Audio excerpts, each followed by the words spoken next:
మొన్నటిదాకా ఫిరాయింపు కేసులో లైట్ తీసుకున్న ఫిరాయింపు ఎమ్మెల్యేలో కాస్త ఆందోళన కనిపిస్తోంది.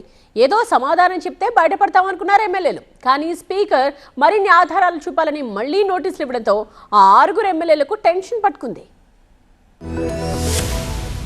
తెలంగాణ ఫిరాయింపు ఎమ్మెల్యేల ఎపిసోడ్లో మరో ట్విస్ట్ చోటు చేసుకుంది. పార్టీ ఫిరాయింపు ఆరోపణలు ఎదుర్కొంటున్న ఎమ్మెల్యేలను విచారణ జరిపేందుకు స్పీకర్ గడ్డం ప్రసాద్ సిద్ధమయ్యారు.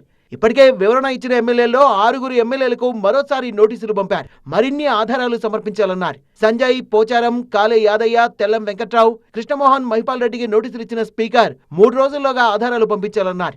తాము బీఆర్ఎస్ లోనే ఉన్నామని, పార్టీ మారలేదని సమాధానమిచ్చారు ఎమ్మెల్యేలు.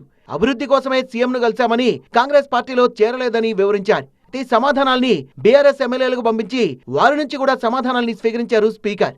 మరోవైపు కడియం శ్రీహరి, దానం నాగేందర్ ఇంకా స్పీకర్ కు సమాధానం ఇవ్వలేదు. స్పీకర్ కు సమాధానం ఇచ్చేందుకు ఇంకా సమయం ఉందన్నారు కడియం శ్రీహరి.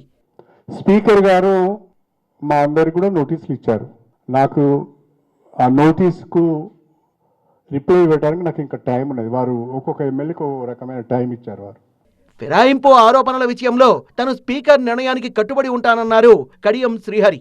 బీఆర్ఎస్ ఎమ్మెల్యేలను కాంగ్రెస్ లో చేర్చుకున్నారంటూ రాహుల్ గాంధీపై మండిపడ్డ కేటీఆర్ ఓట్ చోరీ కంటే ఎమ్మెల్యే చోరీ పెద్ద నేరమన్నారు. దీనిపై రాహుల్ గాంధీ ఎందుకు మాట్లాడడం లేదని ప్రశ్నించారు. గాంధీ గారు ఓట్ చోరీ గురించి మాట్లాడుతున్నారు, పదే పదే గొంతు చించుకుంటున్నారు. కానీ ఎమ్మెల్యే చోరీ అనేది దానికంటే పెద్ద నేరం. ఓటరు చోరీయే తప్పైతే మరి 2 లక్షల ఓట్లతో గెలిచిన ఎమ్మెల్యేని ఎత్తుకొని పోతే కాంగ్రెస్ పార్టీ సిగ్గులేదా రాహుల్ గాంధీ నేను అడుగుతా ఉన్నా. ఫిరాయింపు ఆరోపణలపై సీఎం రేవంత్ రెడ్డి స్పందించారు. కండువా కప్పినంత మాత్రాన పార్టీ మారినట్టు కాదన్నారు. కప్పిన కండువాలో ఏముందో వారికే తెలియదన్నారు. ఎవరింటికైనా వెళ్తే ఏ భోజనం పెడతారో ఎలా తెలుస్తుంది? బీఆర్ఎస్ ఫిర్యాదు చేసిన ఎమ్మెల్యేల వేతనాల నుంచి 5,000 ఇప్పటికీ బీఆర్ఎస్కే వెళ్తున్నాయన్నారు.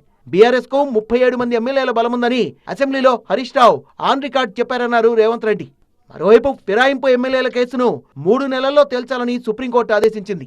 ఇంకా 2 ఎమ్మెల్యేలు స్పీకర్ కు సమాధానం కూడా పంపలేదు. ఈ నేపథ్యంలో సుప్రీంకోర్టు ఇచ్చిన గడువులోగా ఈ అంశం తేలుతుందా లేదా అన్నది సస్పెన్స్ గా మారింది.